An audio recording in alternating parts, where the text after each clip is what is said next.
KPM.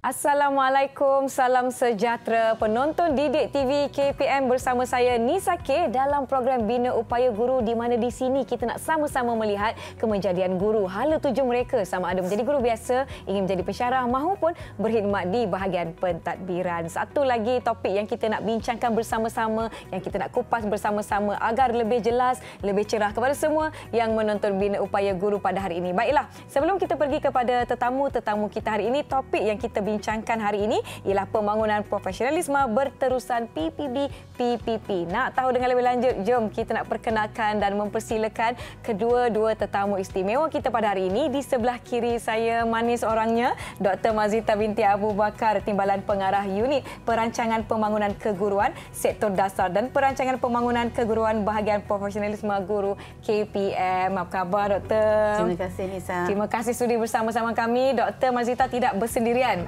Hari ini rakan setugasnya Encik Syarani bin Muhammad Said, Ketua Penolong Pengarah Unit Perancangan Pembangunan Keguruan Sektor Dasar dan Perancangan Pembangunan Keguruan Bahagian Profesionalisme Guru KPM turut bersama kami. Selamat datang, Encik Syarani. Selamat datang. Terima kasih, Nisa. Terima kasih kerana sudi bersama-sama dengan kami. Kita sedia maklum, guru-guru ataupun kita panggil pegawai perkhidmatan pendidikan PPP, mereka ni tulang belakang. Mereka ni penggerak kepada kecemerlangan institusi-institusi di bawah KPM di seluruh Malaysia. Jadi, bagaimana sebenarnya Kementerian Pendidikan Malaysia KPM nak memastikan mereka-mereka ini PPP ini dapat melaksanakan tugas dengan baik, dapat melaksanakan tugas dengan berkesan, nak memastikan kemejadian murid. Apakah usaha-usaha KPM yang telah dilaksanakan, khususnya kita nak orang kata apa, berdasarkan hasrat yang terkandung dalam Pelan Pembangunan Pendidikan Malaysia PPPM 2013-2025. Mungkin Dr. Mazita boleh kongsikan kepada penonton kita. Silakan, Doktor. Okey, terima kasih, Nisa. Sama-sama. Assalamualaikum warahmatullahi wabarakatuh. Waalaikumsalam. Saya bagi pihak PPG lah ingin menyatakan bahawa kerajaan kita telah melancarkan pelan pembangunan pendidikan bermula tahun 2013 hingga 2025. Dalam pelan ini terdapat 11 anjakan.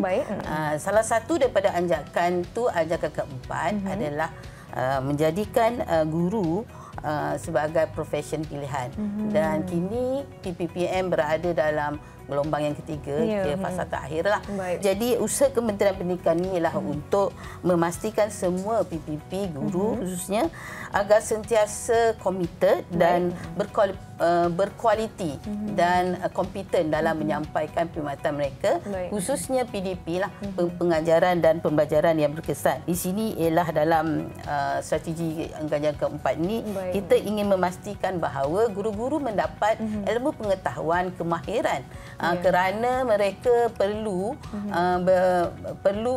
menggunakan pakai dari segi kreativiti dan inovasi mereka bagi menyampaikan pendidikan dengan lebih berkesan.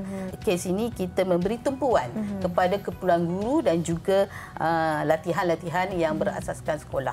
Diminta untuk melengkapkan diri dan dilengkapi dengan ilmu pengetahuan ini dengan program-program latihan yang kita atur secara terancang dan lebih bersistematik dari segi grade jawatan dan juga dari segi laluan kerjaya mereka. So, dalam kes ini kita selaras dengan Perkeliling Perkhidmatan Pendidikan KPM bilangan 1 2001 dan juga Perkeliling bilangan 6 2005 yang berkaitan dengan dasar latihan sumber manusia di sektor awam, menghendaki atau menetapkan bahawa penjawat awam perlu melengkapkan diri dan juga berusaha untuk memastikan bahawa peningkatan kepada sikap kemahiran pengetahuan bersesuaian dengan kerja buat yang mereka laksanakan dengan tanggungjawab amanah. Baik, sebenarnya saya tertarik bila Puan Anda sebutkan tentang pembangunan profesionalisme pegawai perkhidmatan pendidikan, di mana program ini bermula daripada hari pertama mereka menjawat sebagai pegawai perkhidmat sehingga mereka bersara. Jadi kita nak tahu bagaimana PPB ini berbeza, apa bezanya dalam kalangan pegawai baru dengan pegawai yang telah pun berkhidmat untuk satu-satu tempoh tertentu. Mungkin ada yang lama sedikit, mungkin ada yang baru. Doktor boleh kongsikan, silakan. Okey, baik. Dalam tempoh perkhidmatan seorang guru lah atau PPP ni, ia bermula daripada perkhidmatan lah. Daripada sehinggalah persaraan. Dalam tempoh ini dari segi PBB, maksudnya pembangunan profesionalisme keguruan yang secara berterusan, dari peringkat awal kita melalui 5 peringkat lah. Pertama ialah berkaitan dengan perkhidmatan. Maksudnya bakal pendidik ini telah dimintalah untuk dipastikan luluslah dalam dia perkhidmatan bakal guru ni yang dianjurkan oleh IPGM ataupun IPT. Selepas mereka lulus dan memohon dan pada tahap DG 41 yang telah dilantik oleh mereka yang dilantik oleh SPP Suruhanjaya Perkhidmatan Pendidikan, mereka dikategori sebagai guru novis. Guru novis. Maksudnya di sini mereka lebih kepada sebagai guru baru, mereka perlu melalui PTM khusus yang berkaitan dengan pengesahan jawatan PTM, iaitu dan juga PPGB. Itu satu program yang diusahakan oleh BPG untuk memastikan bahawa guru-guru baru ini mendapat maklumat yang tepat walaupun telah melalui proses perkhidmatan tadi. Dari sini ini kesediaan mereka untuk terus meningkatkan ilmu pengetahuan. Jadi dua program ini pada kita sangat penting pada seorang guru baru novis. Dan seterusnya selepas program tersebut selepas satu tempoh itu kepada tempoh yang seterusnya iaitu pertengahan, iaitu mereka perlu mendapatkan terus kepada kompetensi umum, kompetensi umum dan juga kompetensi umum generik dan juga fungsional. Jadi kepada subjek atau bahan-bahan yang diperlukan perlulah sesuai dengan apa yang diperlukan oleh para pendidik lah. Pada masa itu iaitu mereka perlu mendapat bidang kepakaran utama. So daripada tempoh tersebut mereka perlu berusaha untuk mendapatkan kepakaran, dan kita berharap satu laluan SME subject matter expert, ada 3 laluan, satu laluan kepimpinan, satu laluan PDP dan satu laluan subject matter expert ini dilaluilah oleh para pendidik kita sekiranya boleh pilih. Dan satu tempoh yang terakhir ialah pada peringkat pra-persaraan lah, peringkat terakhir. Baik, kita ada banyak lagi soalan yang kita nak tanyakan kepada mungkin Cik Syahrani pula selepas ini. Sebelum itu kita nak rehat seketika, jangan ke mana-mana di Bina Upaya Guru Didik TV KPM.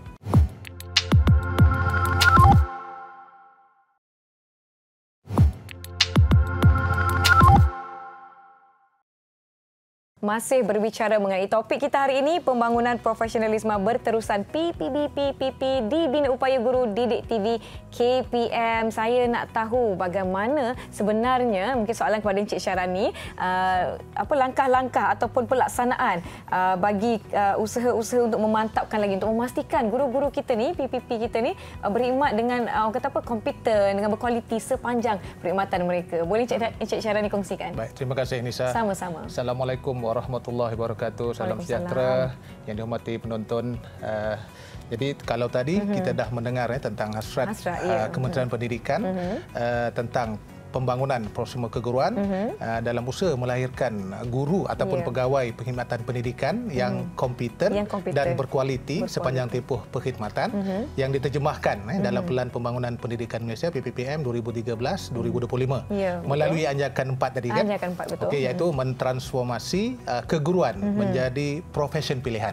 Jadi sekarang kita akan melihat pula bagaimanakah pelaksanaan aktiviti pembangunan profesionalisme berterusan itu dilaksanakan. Baik. Okey. Jadi secara prinsipnya pelaksanaan pembangunan profesionalisme berterusan ini dia menitik beratkan kepada impak dan juga keberkesanan program. Baik. Ya. Kemudian ia juga melihat kepada amalan berbelanja secara berhemat berdasarkan peruntukan yang diperolehi dan diguna pakai untuk pelaksanaan aktiviti PPB tadi. Baik. Dan kita juga melihat kepada pulangan nilai bagi setiap sen tadi yang diguna pakai untuk pelaksanaan aktiviti PPB tadi dibelanjakan agar ianya selaras dengan dasar pelaksanaan bajet berasaskan outcome ataupun outcome based budget. Menarik. Itu dari segi prinsip pelaksanaan PPB.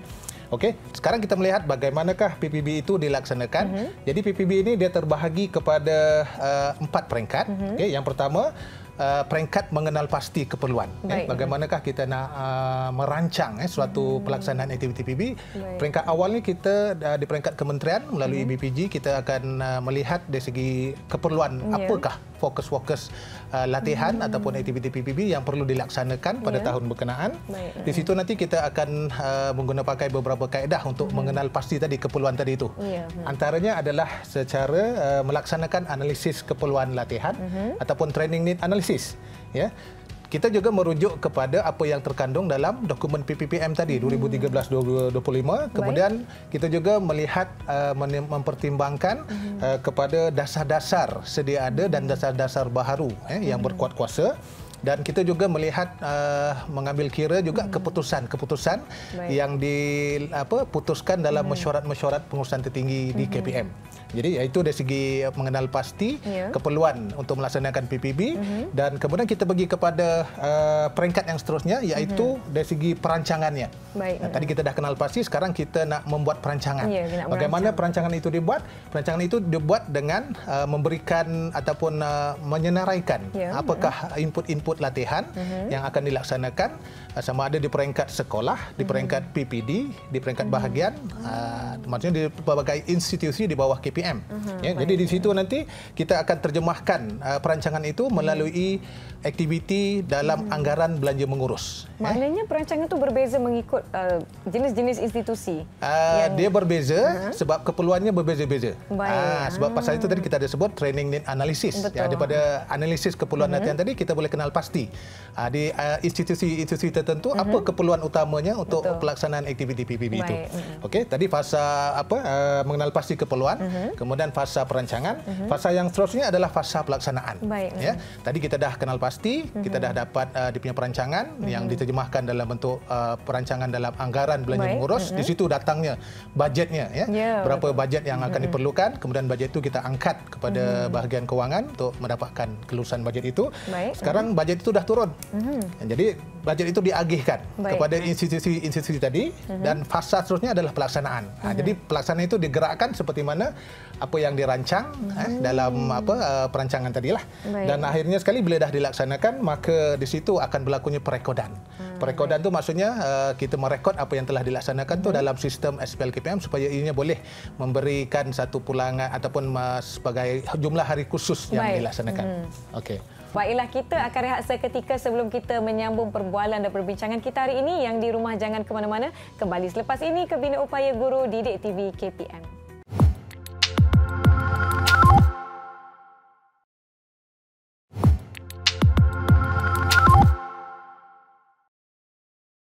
Terima kasih masih menonton Bina Upaya Guru di saluran Didik TV KPM bersama saya Dr. Marzita dan Encik Syarani membincangkan topik kita pembangunan profesionalisme berterusan PPB-PPP di mana kita dapat tahu, kita bukan dapat tahulah, kita sedia maklum pandemik yang melanda ni memberi kesan yang sangat-sangat mendalam kepada semua orang, kepada warga pendidik, kepada setiap segenap lapisan masyarakat, termasuklah guru, pegawai perkhidmatan pendidikan dan sebagainya. Jadi kita nak tahu apa sebenarnya hala tuju pembangunan profesionalisme pegawai perkhidmatan pendidikan setelah negara kita memasuki fasa endemik COVID-19 ni. Mungkin Dr. Marzita boleh kongsikan? Silakan.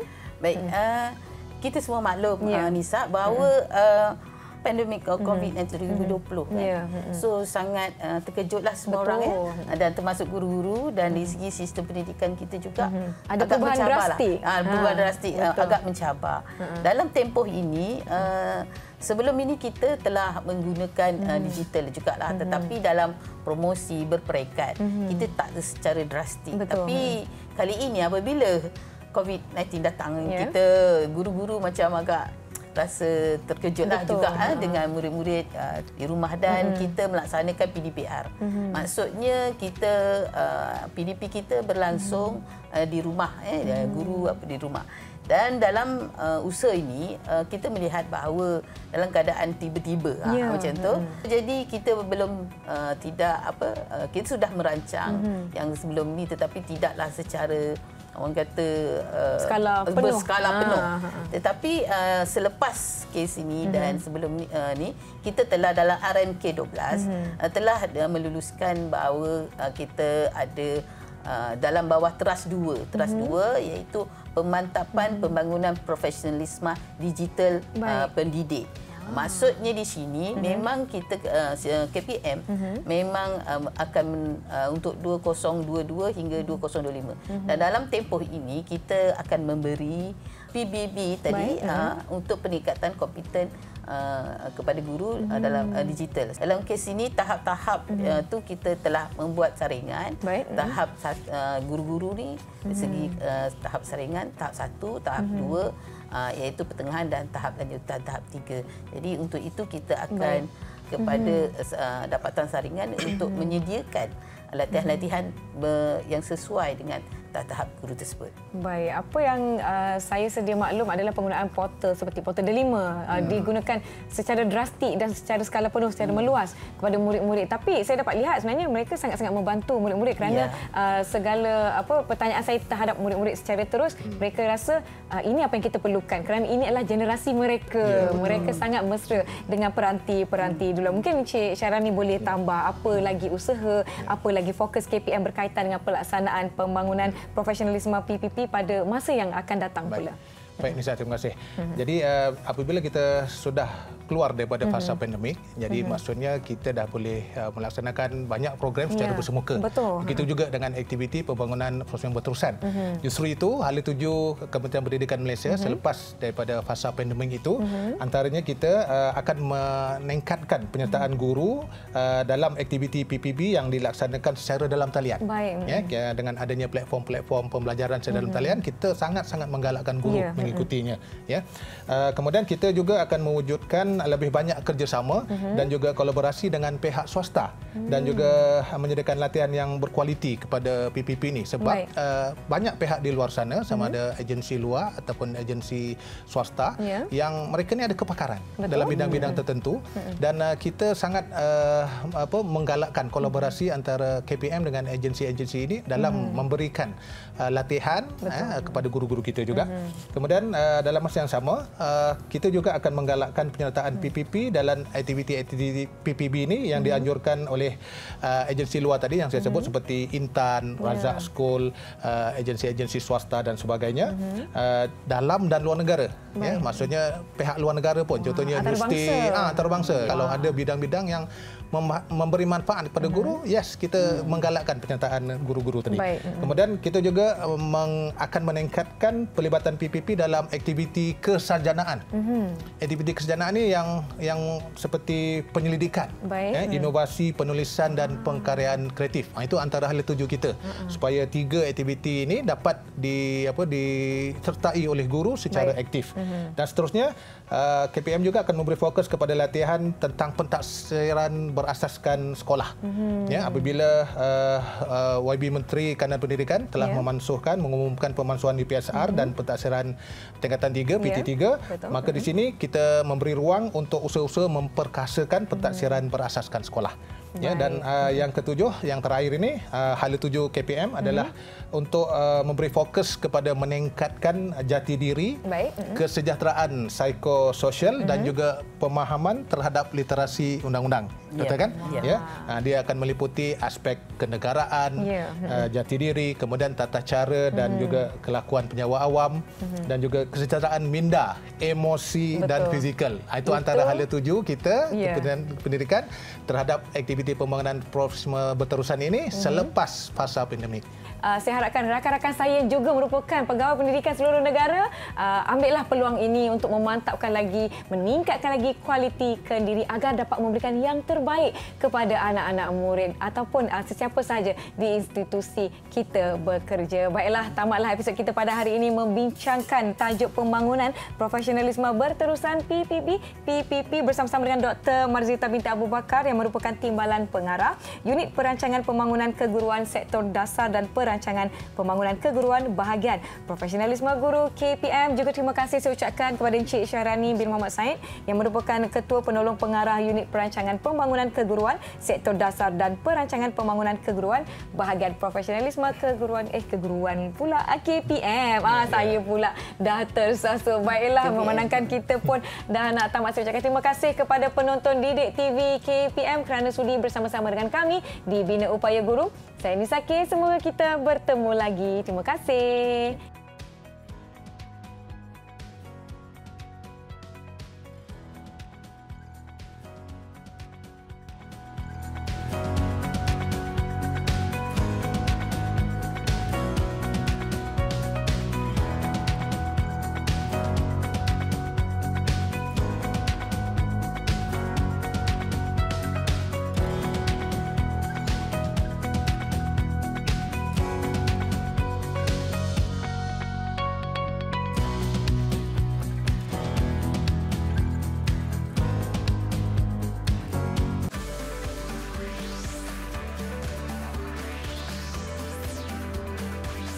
Didik TV KPM.